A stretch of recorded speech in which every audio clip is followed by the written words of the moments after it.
Deux actualités politiques ce matin. D'abord cette idée, un brin surprenante, c'est le moins qu'on puisse dire, du ministre de la Justice Gérald Darmanin, ouvrir une prison de haute sécurité pour les narcotrafiquants et les radicalisés, ou ça en Guyane, oui, sur les lieux de l'ancien bagne, c'est-à-dire aujourd'hui dans le JDD. On va en parler, on va aussi débattre de cette élection importante pour les Républicains. Bruno Retailleau contre Laurent Wauquiez, qui d'après vous, que vous soyez républicain ou pas, ferait le meilleur candidat à la présidentielle, puisque globalement, c'est quand même cette élection de ce soir, la première étape vers une candidature présidentielle de chacun des deux. On va en débattre avec nos deux débatteurs du dimanche. Nicolas Corato, bonjour. Bonjour Jean-Marie. Et vous êtes le fondateur du think tank Place de la République, classé à gauche. Nous sommes avec Mathieu Hoc, bonjour. Bonjour Jean-Marie. Membre du think tank Le Millénaire, classé plutôt à droite. Alors Nicolas Corato, quelle a été votre première réaction quand vous avez appris cette proposition du ministre de la Justice Gérald Darmanin, ouvrir une prison de haute sécurité sur les lieux historiques du bagne?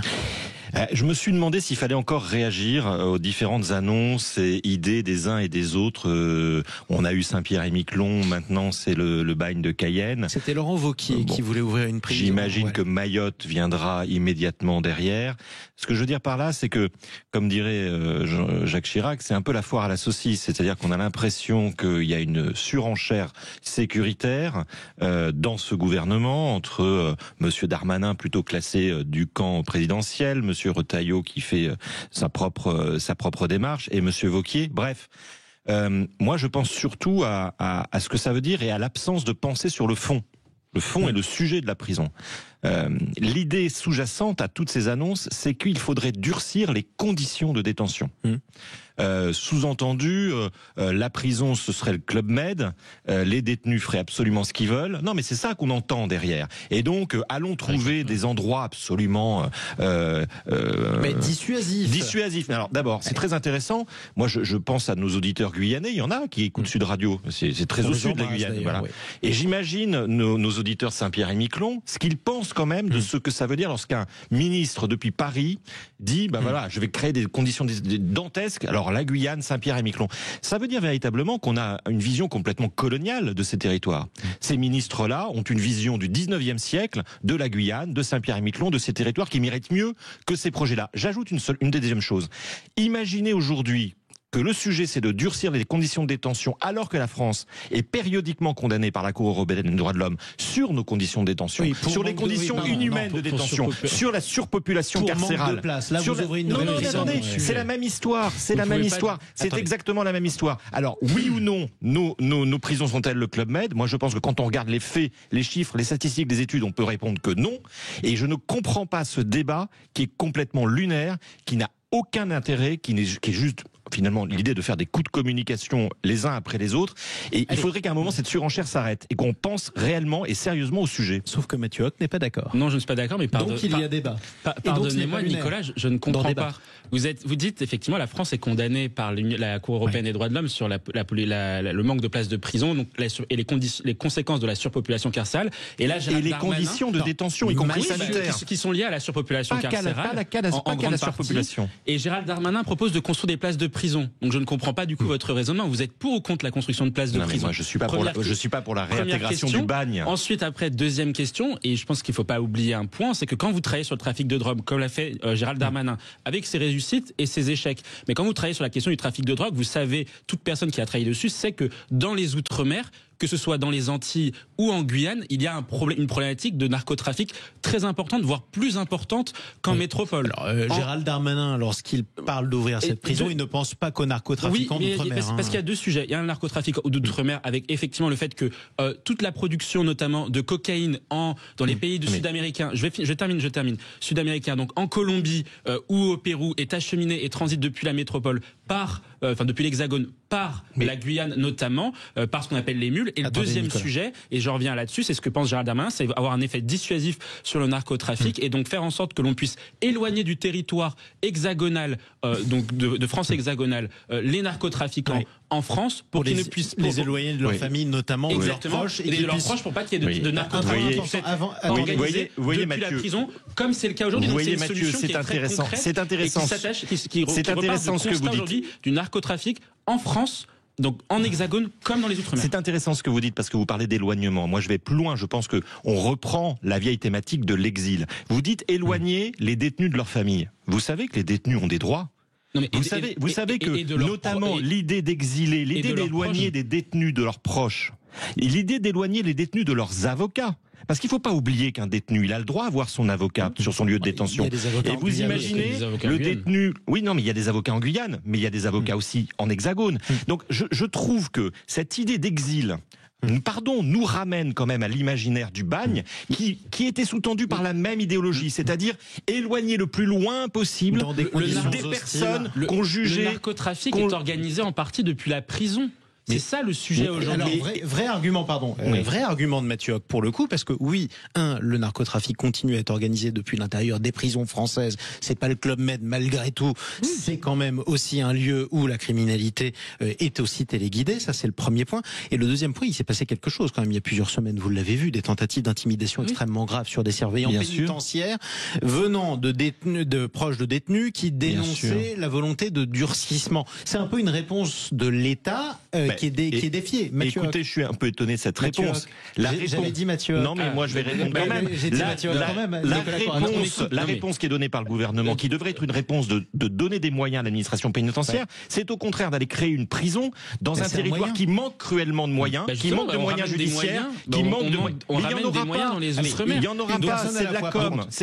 C'est de la pure communication. Non, mais le point est le suivant, c'est-à-dire que vous avez aujourd'hui une surpopulation carcérale. Donc il faut construire des places de prison, mais il faut construire des places de prison partout, en hexagone, comme dans les métropoles. Il me semble, comme dans les Outre-mer, pardon. Il me semble aujourd'hui que Gérald Darmanin veut agir sur les deux leviers, construire effectivement en Guyane, mais également aussi en hexagone, il me semble. Deuxième point, ensuite après, et c'est ce qu'a dit aussi Jean-Marie, c'est qu'aujourd'hui, les prisons ont été attaquées d'une manière sauvage par des personnes qui contestent aujourd'hui l'autorité de l'État, la force régalienne et tout ce qu'elle incarne. Or, la prison aujourd'hui, c'est le bras armé de la justice et c'est le bras armé de l'État pour faire respecter les règles. Et on voit bien qu'en matière de narcotrafic, contrairement à ce que l'on peut penser dans notre pays, on n'est pas suffisamment sévère avec les narcotrafiquants. Quand vous regardez les conditions, enfin les taux d'incarcération entre l'Allemagne et la France pour faire de narcotrafic, l'Allemagne c'est 15%, la France c'est 13%. Donc il n'y a pas réponse politique sécuritaire. Justement, exactement, on est au même niveau que les pays européens. Et pourtant l'Allemagne est considérée comme un pays laxiste. Alors un point aussi pour Nicolas Corato quand même, parce qu'il va y avoir de la friture sur la ligne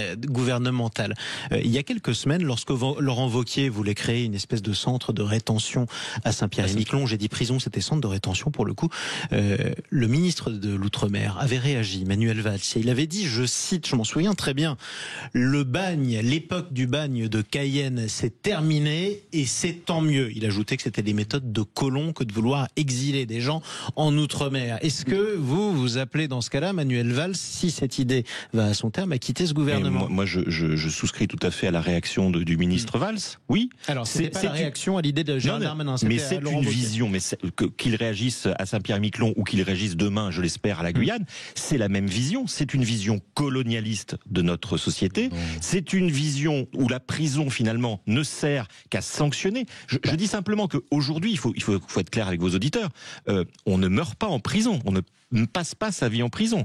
Les peines, même les plus sévères, sont de 20 ans. C'est-à-dire que la prison, normalement, doit préparer aussi à la sortie, à la réinsertion de la société. Qu'est-ce que vous faites d'une personne qui a passé 10 ans dans ce bagne moderne, à la sauce Darmanin, en Guyane, loin de ses proches, loin de sa famille, loin de ses avocats, loin de ses droits, et qui ensuite devrait être réinséré socialement, professionnellement. On parle pas de Guantanamo. Non, mais c'est pas Guantanamo quand même. C'est imaginer la prison uniquement sous un angle répressif, c'est-à-dire exactement ce qu'elle n'est pas.